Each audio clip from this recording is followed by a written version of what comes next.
Hi, this is Dr. Linda Horton, and this is the Helpful Homeschooler. Today is week 4 of our elementary economics. Now remember, elementary doesn't just mean lower grades, it just means simply put economics. I'm trying to make it simple for everyone to understand economic concepts. And the reason we're studying economics, young men and young women, is because the more you know, the better you'll be at life. Okay? Knowledge is power, sincerely. Now, knowledge apart from God is nothing, but wisdom is worth getting. And so I'm trying to give you some wisdom on economics.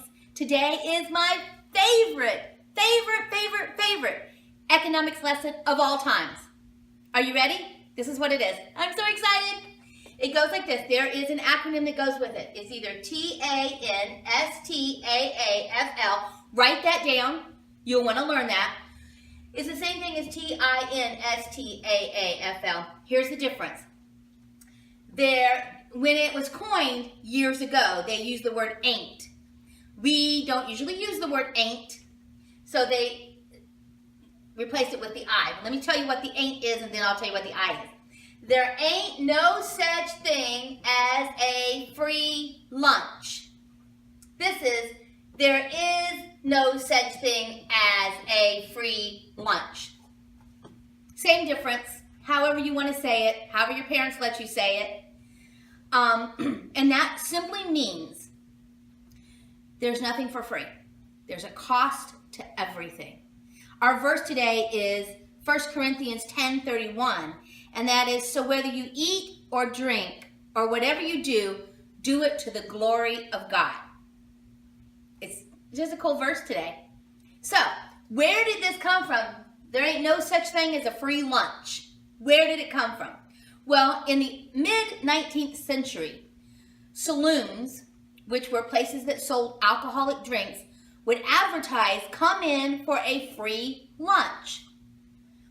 And so the people would come in, but to get the free lunch, they had to buy alcohol. They had to buy liquor. So they had to buy something to get the free lunch. So does that mean that the lunch was free? No. It was hidden in the cost of the liquor. So where liquor might have cost usually $1, they would sell it for $2 and tell them they were getting a free lunch. But they were really paying for their lunch. Now what happened was the people that were against drinking for different purposes said, whoa, you guys are being deceived. You're being told that this lunch is free, but it's not.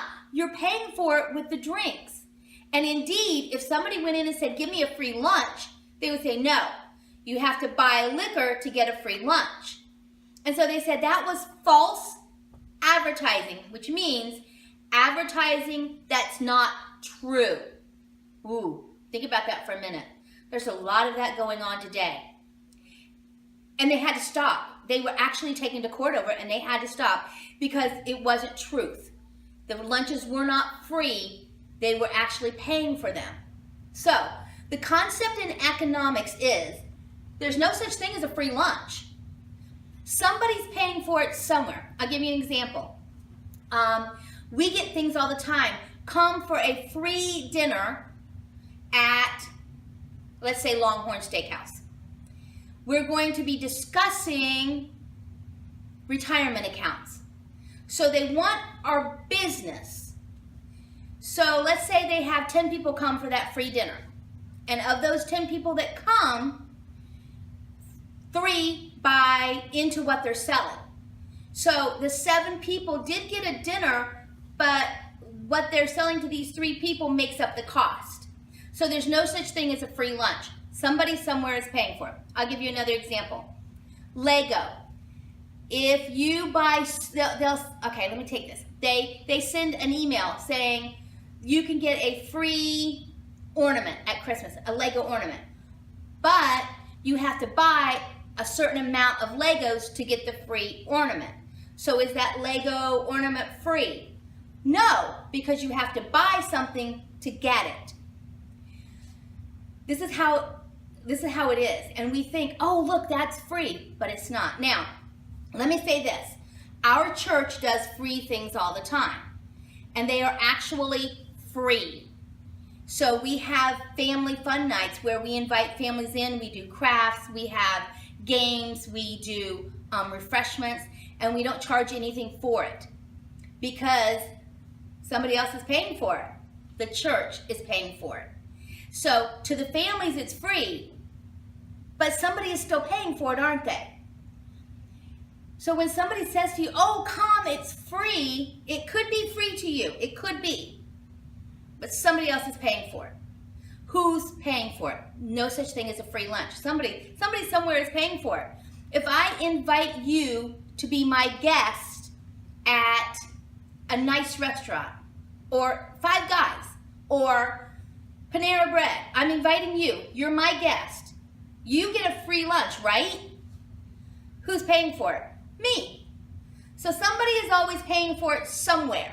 So there is no such thing as a free lunch. I want you to understand that when somebody says, oh, here, you get this free, ask yourself, is it free or am I paying for it somewhere else? I'll give you an example that's really cool. Years ago, I was with my mother and we were in this big store and somebody was doing this in-store demonstration and they said, you get 2 free necklaces. 2. Wow, 2 free necklaces? Are you kidding me? Really? Yay! And everybody got a free necklace. But then they sold these sets at a higher price. So let's say I didn't buy anything, but I got a free necklace. My mother bought a set of the jewelry they were selling, and she paid more than she should because they were giving away these necklaces. Somebody pays for it. There is no such thing as a free lunch. In economics, that means somebody somewhere is paying the price. Now, a lot of people say, I don't care who's paying for it. I get something free. I'm cool. I kind of don't like that, and I'll tell you why. Because as Christians especially, we're not greedy. We should be very thoughtful and very kind thinking. And so I don't want to be, well, I'll take everything free because I know somebody somewhere is paying for it. And so I want to be mindful of that. When we have an insurance company that once a year has a barbecue. We haven't been in years, but they have this big barbecue and it's free to all their customers. But we're paying for our insurance, so they take some of their profit margin. Remember we talked about profit margin last week? They take some of that profit margin to pay for the barbecue. And that's really what companies do. If they give something away free, they're taking it out of their profit margin to give you something to really entice you to buy something else. Let's think of it this way. Let's say somewhere, I love this one. Buy one, get one free. Now, that is a real thing. It's called BOGO. It is a real thing. Buy one, get one free. But when a store can get you in with a buy one, get one free, and let's say it's candy bars. I can get Reese's cups, buy one, get one free. Once they've got me into that store, I'm going to buy a couple of other things. So they'll give up some of their profit margin on the Reese's cups to get me to buy a gallon of milk or a thing of ice cream or carrots and lettuce.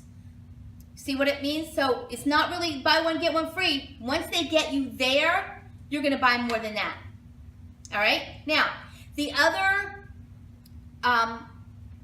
thing that goes with, there's no such thing as a free lunch, is opportunity cost. I love this. This is a great concept, and I want you to get this. It seems very complicated, but when I explain it to you, you're going to go, duh. All right, because you already understand there's no such thing as a free lunch. Opportunity costs. Opportunity costs means what it costs you, the value that you place on items or your time that you had to give up because you spent the money or time somewhere else. Wow. Seems hard, doesn't it? It's not. Let's talk about opportunity costs. Mom says to you, we can go to the park or we can go get pizza. You have two choices, park, pizza. Which are you going to choose? Park? Then it costs you pizza. The pizza's gone. So the opportunity cost of going to the park, it costs you pizza. All right, let's think of it this way. Your mom says you can spend $50 for video games. And there's 10 video games. Well, you have to choose which video game. Opportunity, which video game you're going to choose. You can't have all of them.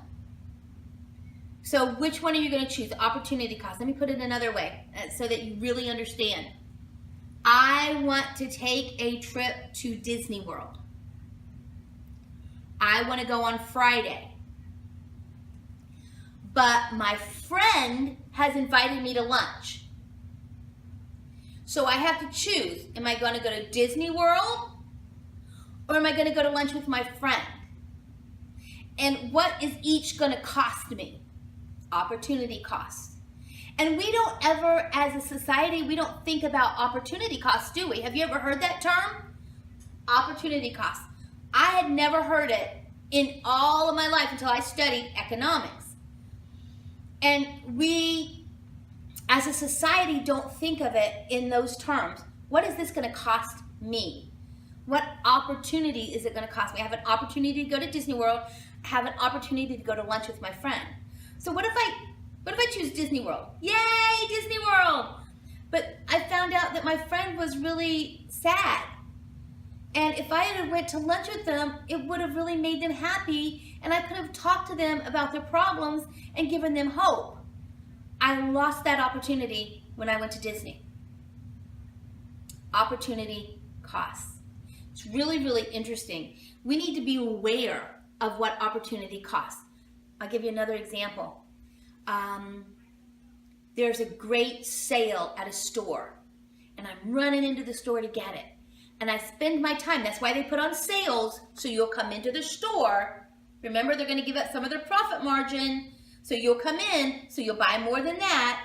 So I spend all my time that morning going through sales and all this, when I could have been home praying.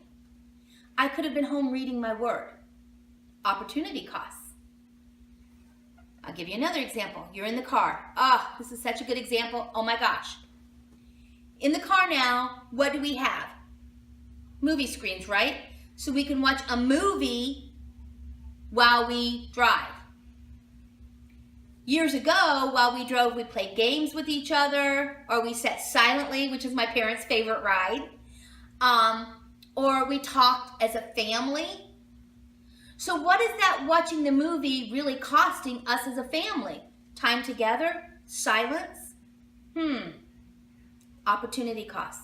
Same thing for adults. They get in the car and they turn on the radio and they play talk radio or sports radio or music. Could have been time they should have been spending doing some meditation, some prayer, not reading the word, not while you're driving. You see what I'm saying? So what did that cost me to listen to that? What did it cost me? It's all so interesting. That's a concept. It is something, like I said, nobody tells you. Think about the choices you make. I can have a cookie or I can have cake. What's the opportunity cost of both? So interesting. All right, so I'm going to give you some homework. Are you ready? I want you to either choose opportunity cost or there's no such thing as a free lunch. All right? And I want you to decide what you're going to look into further. If it is this, I want you to find at least 3 things that are labeled as free. Okay? And then I want you to take those 3 things and I want you to tell me or your parents where the hidden cost is. Who's really paying for these free things, and are they really free? You can do this. It's going to be so much fun. And or I want you to do a study on opportunity costs. I want you to keep track all week of the opportunities that you chose and what the opportunity cost you to choose it. I'm going to say something personal here for all you kids, and I want you to hear me. And I won't cry, I promise. As I got older, I chose to do things instead of spending time with my grandparents, because my grandparents were my grandparents, and I would rather go out with my friends and do all that, right?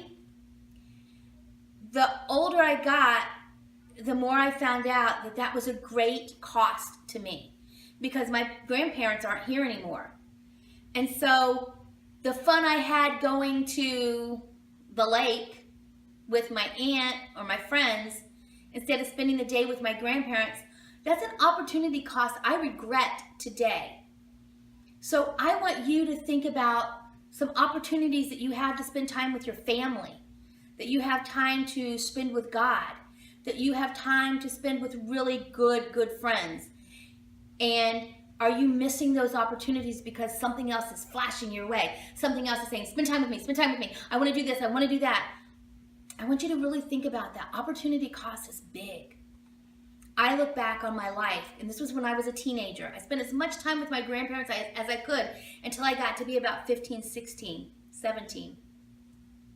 And then I chose other opportunities that did not make me any better when I could have chose them. I want you to think about that as an opportunity cost and what you're choosing to do and how you're choosing to do it. Just a thought. I love you guys. Remember, homeschooling is not a sprint, it's a marathon, and we do it as a family. Go out and enjoy the journey. Goodbye.